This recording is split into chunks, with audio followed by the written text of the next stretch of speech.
ira pas.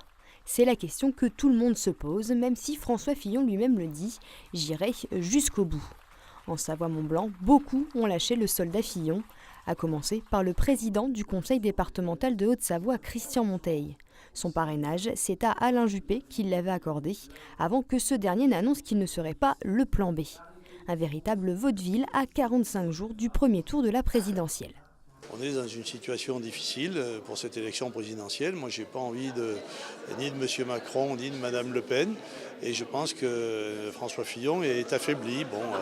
Donc on va attendre que se décante cette situation. Je n'ai jamais connu ça dans ma vie politique ni dans la vie du pays, cette espèce d'inconstance, de fragilité. Voilà, donc ça m'interroge beaucoup. Et ce sont les interrogations des gens dans les villages, dans les villes. Dans les villages, on ne parle que de ça. Gabriel Doublé, maire UDI de Saint-Cergue, lui aussi a quitté le navire. Il a même donné son parrainage à Philippe Poutou. Une vraie désillusion pour celui qui soutenait dur comme fer Alain Juppé. Certains élus, comme Virginie Duby-Muller, ont même signé une tribune demandant le retrait de François Fillon en vain.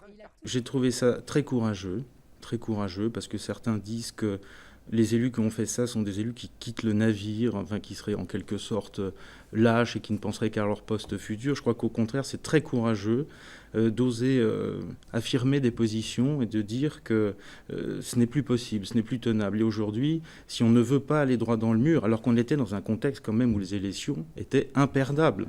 Finalement, l'UDI a décidé de soutenir de nouveau le candidat républicain.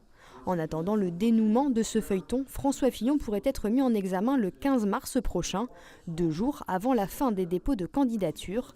Alors y aura-t-il un nouveau rebondissement ?